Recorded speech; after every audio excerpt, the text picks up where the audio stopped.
Nagbigay ng paalala ang hepe ng Bayawan City Police Station sa mga nagmamaneho na suriin muna ang kanilang sarili at ang kanilang sasakyan bago bumiyahe sa kalsada, kasunod ito sa nangyaring aksidente sa Purok 4, Barangay Kalamtukan, Bayawan City bandang alas 11 ng umaga kahapon, Pebrero 4. Maalala na binawian ng buhay ang siyam na individual na kinabibilangan ng 8 empleyado ng City Agriculture Office ng Bayawan City at isang OGT sa nasabing opisina matapos na mahulog sa bangin ang truck na sinasakyan ng mga ito.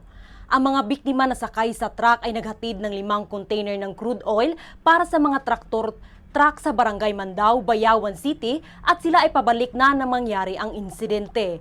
Sa panayam ng bombo radyo kay Police Lieutenant Colonel Jueson Paralag, hepe ng Bayawan City Police Station, kinumpirma nito na siyam ang nasawi kabilang isang OGT student sa nasabing aksidente.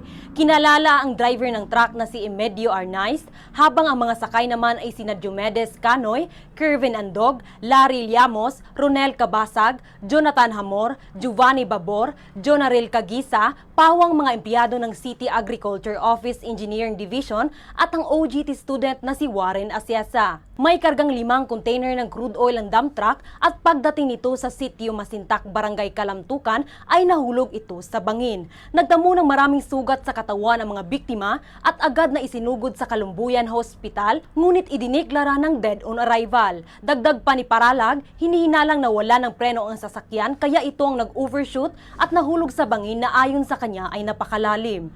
Kukunin ng mga otoridad ang sasakyan mula sa lugar ng insidente para sa mas masusing investigasyon upang matukoy ang sanhi ng aksidente. Sa ngayon, hinihintay pa ang resulta ng post-mortem examination ng mga biktima upang matukoy ang eksaktong dahilan ng kanilang pagkamatay.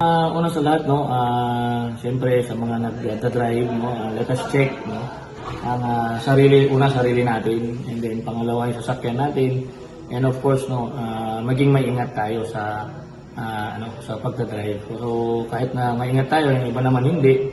So ang ating call lang talaga is again, check ourselves and check our vehicle before going sa kung saan po tayo pupunta para hindi po tayo malagay sa mga anumang disgrasya na pwedeng mangyari sa kalsada.